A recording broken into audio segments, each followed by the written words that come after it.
अस्सलाम वालेकुम फ्रेंड्स, कैसे हैं आप सब। उम्मीद करता हूँ आप ठीक ठाक होंगे। तमाम दोस्तों को अपने चैनल हैप्पी प्लांट्स में खुशामदीद कहता हूँ। आज की जो वीडियो है इसमें धनिया लगाएंगे और धनिया लगाने के लिए देखें कि मैं ये गमले इस्तेमाल जो कर रहा हूँ ये सारे 6-6 इंच के गमले हैं और इन 6 इंच के गमलों में अभी मैं धनिया का बीज लगाऊंगा। तो ये देखें दोस्तों कि मेरे पास धनिया का बीज है जो कि अभी मैं इन गमलों में लगाने लगा हूँ। तो अभी इसमें मैं तरीका ये कर रहा हूँ कि ये जो मेरे 6 गमले हैं इनके दरमियान में मैं चंद जो बीज हैं वो धनिया के लगाऊंगा।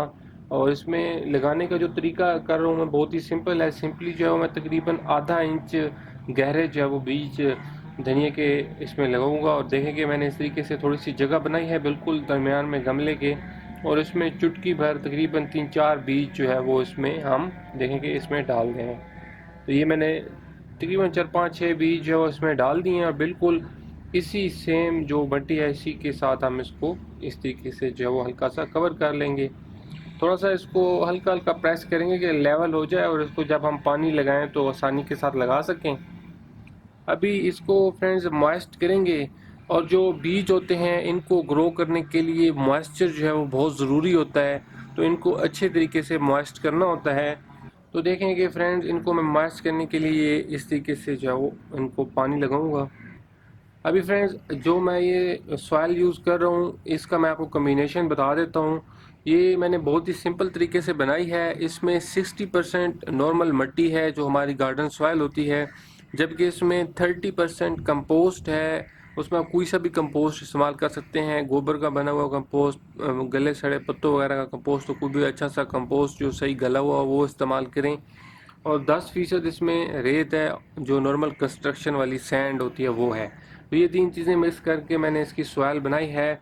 और धनिया जो है वैसे तो पूरा साल ही लगाया जा सकता है, लेकिन इसमें ये है कि जब आपके बहुत ज़्यादा गर्म दिनों में इसको लगा रहे हों तो उस वक़्त इसको जो दोपहर की तेज़ धूप होती है उससे थोड़ा सा शेड में रखना होता है।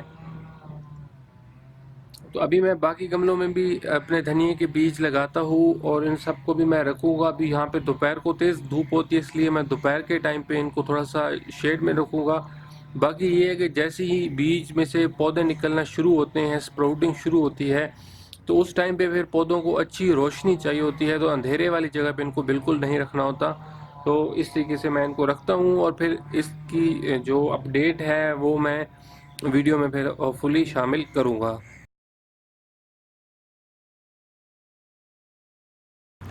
आज 213वां दिन है मुझे धनिया लगाए हुए और ये अभी इसकी मौजूदा सूरत हाल है।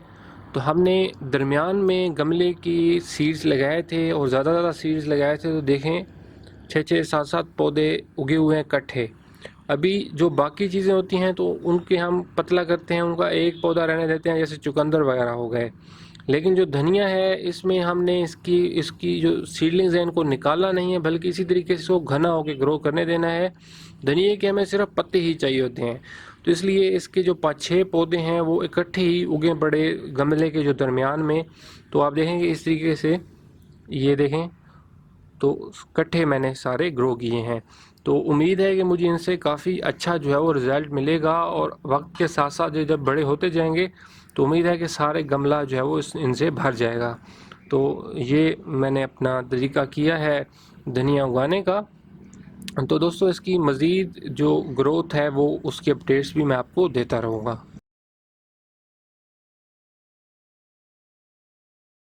22वां दिन है हमें धनिया लगाए हुए और अभी ये इसकी मौजूदा सूरत हाल है। तो इसमें अभी देखें कि काफ़ी बड़ा होना शुरू हो चुका है धनिया और अभी मैंने इसको फुल धूप में रखा हुआ है। तो इसको जितना ज़्यादा अच्छी धूप और रोशनी में रखा जाए उतना ये तेज़ी से ग्रो करता है। अभी मैंने गमलों को फुल धूप में रखा है और इनको मैं तकरीबन हर रोज़ ही पानी लगाता हूँ। तो उम्मीद है कि अब ये काफ़ी तेज़ी के साथ फैलता जाएगा और अपना सारे का सारा गमला जो है वो इससे भर जाएगा। अभी इसे मैंने हार्वेस्ट शुरू नहीं की, थोड़ा सा मैं इसको और बड़ा होने दूंगा ताकि इसकी जो तने हैं वो अच्छे तरीके से मजबूत हो जाएं और फिर हम इससे जो है वो तोड़ना भी शुरू करेंगे अपना धनिए के पत्ते। आज 34वां दिन है हमें धनिया लगाए हुए और अभी इसका जो साइज़ है ये काफ़ी अच्छा हो चुका है, पौधे माशाल्लाह से काफ़ी बड़े बड़े हो चुके हैं। तो धनिया जब तकरीबन इस साइज़ का हो जाता है तो उस टाइम पे फिर इसकी लाजमी इसको हार्वेस्ट करनी होती है, धनिया को काटना होता है इसके पत्ते, क्योंकि हम चाहते हैं कि हमारे जो पौधे हैं धनिया के वो ऊंचे इतने ना ग्रो हों बल्कि घने होकर ग्रो हों, ताकि हमें ज़्यादा से ज़्यादा और अच्छे और फ्रेश पत्ते इनसे मिलते रहें। तो इस टाइम पे धनिया को ज़रूर काटना होता है। मैं अभी आपको काट के दिखाता भी हूँ कि किस तरीके से आप धनिया की अपनी हार्वेस्टिंग करें। तो धनिया ऐसी चीज़ है कि उसको एक दफ़ा काटा जाए तो ये दोबारा ग्रो करता है और इस तरीके से ये पूरे सीज़न ही उगता रहता है। तो इसको जड़ों से नहीं निकालना होता, किसी कैंची वगैरह की मदद से इसके पत्ते काटने होते हैं, जो कि मैं अभी आपको काट के दिखाता भी हूँ। अभी फ्रेंड्स देखें, जो मेरे धनिया के पौधे हैं इनको इस टाइम पे मैंने फुल सनलाइट में रखा हुआ है और इनको पानी में तकरीबन हर रोज़ ही लगाना पड़ता है, क्योंकि धूप में ये पड़े होते हैं, पानी सारा ये जज़्ब कर लेते हैं। और गमले जो है वो मैंने मिट्टी के इस्तेमाल की हैं, इनमें पानी की जो ड्रेनिंग है वो बहुत अच्छी होती है। तो इस वजह से हर रोज़ ही मैं इनको पानी लगाता हूँ। और अब जो इनकी रूट्स हैं वो भी काफ़ी अच्छे तरीके से मिट्टी में फैल चुकी हैं। तो अगर फुल सनलाइट में ज़्यादा रोशनी वाली जगह पे पौधे पड़े हों और उनको अच्छा पानी मिलता रहे तो वो बहुत ज़्यादा स्पीड से बहुत तेज़ी से ग्रो करते हैं। धनिया को आप थोड़ा सा छाँव में भी उगा सकते हैं अगर चाहें तो, लेकिन फिर इसकी स्पीड जो है वो कम होगी, मतलब उतना तेज़ ये नहीं बड़ा होता छाँव वाली जगह पे जितना ये अच्छा धूप वाली जगह पे होगा। अभी मैं आपको धनिया को हार्वेस्ट करने का तरीका बताता हूँ। तो इसका आपने करना ये है कि सिंपली किसी कैंची की मदद से इस तरीके से आपने इसके जो लीव्स हैं वो काट लेने हैं सारे पौधे से, चाहे जितने इस्तेमाल करने हैं उतने आप इसमें से काटना चाहें, ये आपकी अपनी मर्ज़ी है। और इसमें आपने करना एक दफ़ा ज़रूर काटने हैं कि पौधा जो है वो ऊंचा ना जाए, तो इसको ज़्यादा ऊंचा नहीं होने देना। इस तरीके से ऊपर ऊपर से जब आप लीव्स इसके काट लेंगे तो कुछ दिनों में इसके नए लीव्स जो है वो दोबारा निकल आएंगे। इस तरीके से आप इसको अगेन काटेंगे और ज़्यादा ये घना होकर ग्रो होगा। तो ये देखिए कि हमने अपने धनिए को फ्रेंड्स काटा है, फ्रेश धनिया जो है वो हमने अभी इस्तेमाल करने के लिए निकाल लिया है इससे। तो आप देख सकते हैं दोस्तों कि कितना आसान है धनिए को घर में ग्रो करना। और धनिया जो है ये एक ऐसी चीज़ है कि बहुत ज़्यादा खानों की चीज़ों में इसको इस्तेमाल किया जाता है। तो इसको ज़रूर अपने घर में आप भी ग्रो करें। और इसमें मैं देख रहा था कि कुछ फैंसी से तरीके भी लोगों ने शेयर किए हुए थे धनिया को ग्रो करने के लिए, प्यारे प्यारे बाउल्स में, कप्स में और इस तरह की चीज़ों में।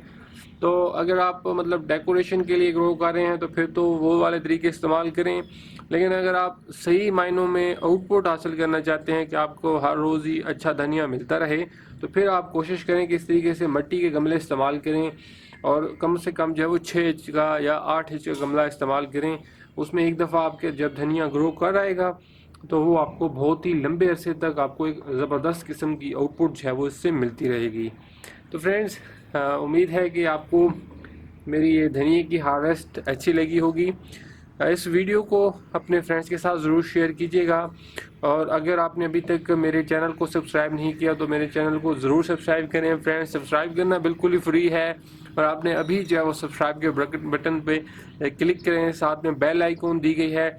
मेरे वो सब्सक्राइबर्स के जो कहते हैं कि उनको मेरी वीडियोज़ उनके सामने नहीं आती, तो जो सब्सक्राइब बटन के साथ बेल वाला आइकॉन दिया गया है उसको क्लिक कर लें तो आपको मेरी हर वीडियो की नोटिफिकेशन जो है वो मिलती रहेगी।